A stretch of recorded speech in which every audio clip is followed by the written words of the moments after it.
You're listening to the Natalie Parker Studio Podcast, episode number 19. In today's episode, we're going to be discussing how to steal like an artist. I can't wait to unpack this with you. Welcome to the Natalie Parker Studio Podcast, the podcast for women artists who are ready to pursue their creative dreams so that they can thrive both in life and in business. I'm your host, Natalie Parker, artist and mentor to women creatives around the globe.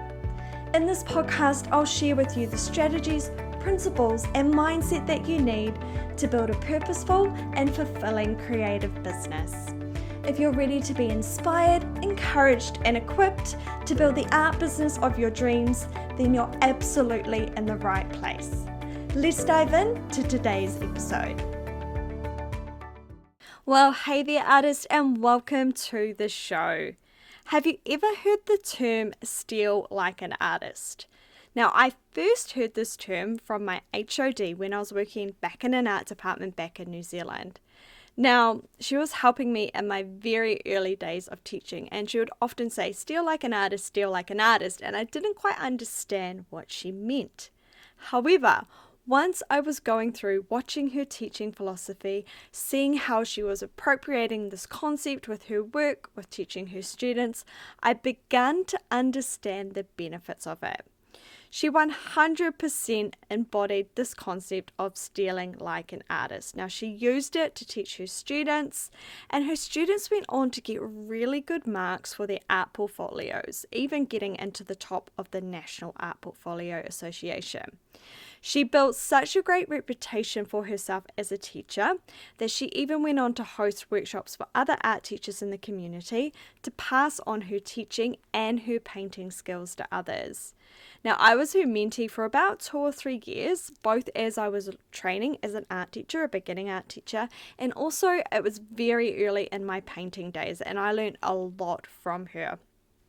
I have taken a lot of these principles and I've used them to get my own professional work to the level where it is today, as well as use those processes and this concept to teach my own individual students who are now having great success with their own work.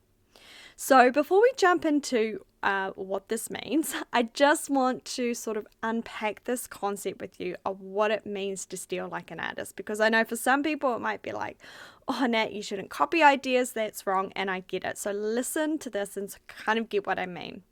You may have heard of Austin Kleon, who wrote the famous book Steal Like an Artist, one which I highly recommend. If you haven't read it, go and grab it. It's a great quick read.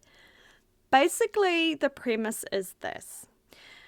Ideas, they're all around us, okay? We are visual creatures. We are visual sponges. We are absorbing visual goodness, yumminess all the time, okay? Whether that be from nature, whether it be from books, galleries, TV shows that we watch, social media, or even the way the light sort of flickers on a certain object, okay? Or we also absorb ideas from other artists. So he basically puts forth this notion, as do many others before him, creatives, basketball people. They've all gone and followed this philosophy. The idea that we learn from others and we simply take bits and pieces from them and put our own spin on them. This is what I mean, or this is what it means to steal like an artist. So he also refers to stealing as there's good theft, alright, and there's bad theft in the book. So bad theft is basically when you degrade something, you degrade an idea, you skim it, you don't take any time to understand where it's coming from, you steal from just one artist or one person, you plagiarize, you imitate, and you rip that work off. Basically, bad theft is where you take one person's idea or their painting and you like full on 100% copy it and claim it as your own. Now that is bad theft, alright, and I absolutely do not encourage this. Good theft, however, is this. This is where you honor your sources. You study them to understand what's going on. You steal from many. You give them credit. You transform and you remix those ideas. basically to take many ideas, this is good theft, to take many ideas from multiple sources, put them together in your own way. This is how ideas evolve, all right? How new inventions are formed. There really is, guys, there's really nothing new under the sun, okay? There is simply old ideas or old parts put together in new ways. And this is why I love this concept of stealing like an artist. So why am I bringing this up today? Because here's what I'm seeing a lot happening in the art world. Now, I work with a lot of new artists, passionate and emerging artists who are finding their style, they're sharing their work, they're getting out there, they're building their art businesses. And what they tell me a lot is that they may have had situations where they shy away from sharing their work, first and foremost, because they don't feel like it's an original idea. They are worried that they are copying from too many artists because they're in the learning stage and they're learning from other people. And even, unfortunately, at times we have had this where other artists have been attacked by other artists or other people, claiming, that their work looks like so-and-so's artist and that they needed to be careful. And so their confidence gets crushed. Now, I wanted to bring this up because I see this, it happens so much. And unfortunately, I wish it didn't, okay? Because you know what? All artists, myself included, we're all beginners at some point in our season. And you know how we start? We start by learning from others. It is a process, all right? We need to be gentle with newer artists and who are just starting the ropes, okay? Just give them some grace. If you see someone who's learning from another artist, that they're exploring a new idea that, may look like so-and-so's, but probably is not a complete rip-off. They're not claiming as their own. Give them some grace. When people use my work as a learning tool, I'm honored. I'm not threatened. I understand the process that they need to go through to find their own style. So if studying my work, if copying it to understand the process is what they need to do to learn, then I'm okay with that. Of course, if they copy the exact same thing and claim it as their own, that's a whole different story. But honestly, even if they do, it's very rare. And in fact, it's pretty much impossible, unless you're super duper talented, to pull off someone's artwork as your own. This is why inside the Confident Brush community that I host, which does open for new students next week, I teach my techniques each month to my artists. They learn new skills and then they adapt them to their own. I'm exposing them to lots of things, okay? So good faith, getting ideas from lots of different examples. We look at different artist models. We look at different painting techniques. We look at different styles, pop art, abstract, fauvism, landscapes, florals, subject matter, a whole lot of different stuff, okay? So it's incredibly, incredibly important that I am there to help my students with those techniques, because I know that if they want to steal like an artist, if they want to find their style, that this is a process to get them there. Another reason that I wanted to bring this concept of stealing up with you today is many artists, I'm finding, they're holding themselves back because they're waiting for a quote marks an original idea. And girlfriend, there ain't no such thing as an original idea. Like I mentioned before, there is nothing new under the sun. You don't own ideas. You didn't just magically come up with something brand new and original. It may be a new way of putting things together, but it's simply an old idea, okay? We're like a remix, guys. We've got visual information, ideas, concepts all around us. Our job as creatives, our job as artists and finding our style is to take all of those parts and put them together. So if you're operating from the position of waiting for a new idea, you're going to be waiting for a very, very long time.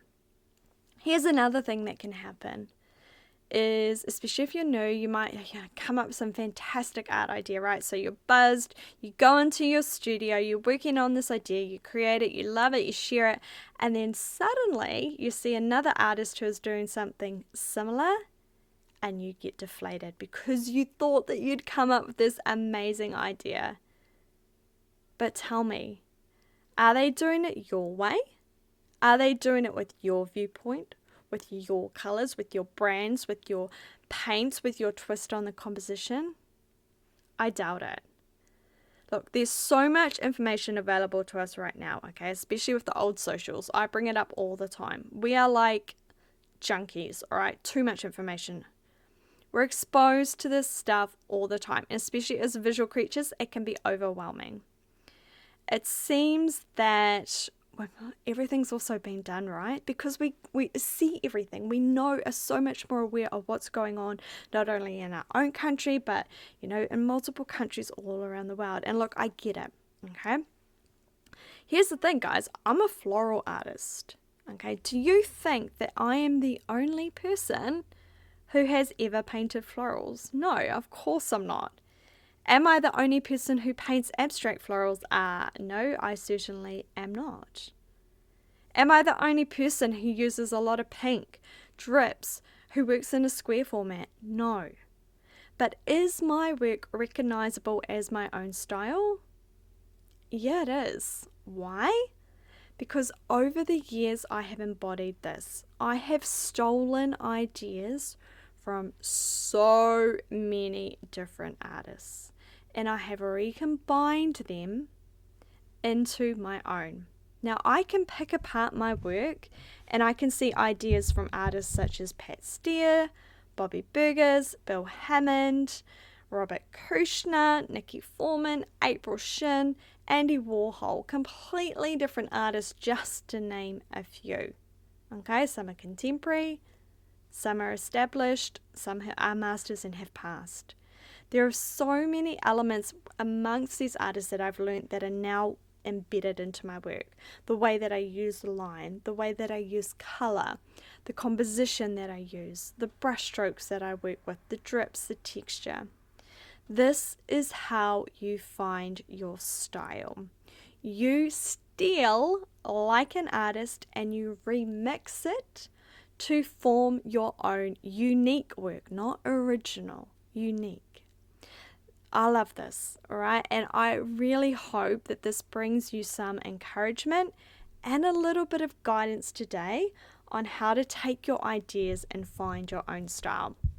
This is what I'm unpacking this week inside my live workshop series, Find Your Painting Style. We've just kicked off with our first training today, but there is still time if you want to come on over and join us. I'm going to teach you my 5-step process to help you discover, develop, and refine your own style. I'm going to teach you how to steal like an artist and create your own unique work. Plus, I'm also going to help you dispel all those myths about how art should be made and give you the confidence to follow your own creative path. So if you want to come and join us for the training, hit up the link below and I'll see you in there. So I hope, ladies, that this has helped you today. I am all about helping you move forward in your creative path. All right, we get ideas from everywhere. I want you to now look at ideas as your inspiration, as your source, but look at them and think of how you can remix it and put it together in your own way. Well, that's a wrap for today's episode, lovely. If you've loved this episode, would you do me a favor? Go share it on IG and tag me in at Natalie Parker Studio so I can share it and connect with you over there. I'll be back next Monday with another fab episode to inspire, encourage, and equip you to build the art business of your dreams. I'll see you then.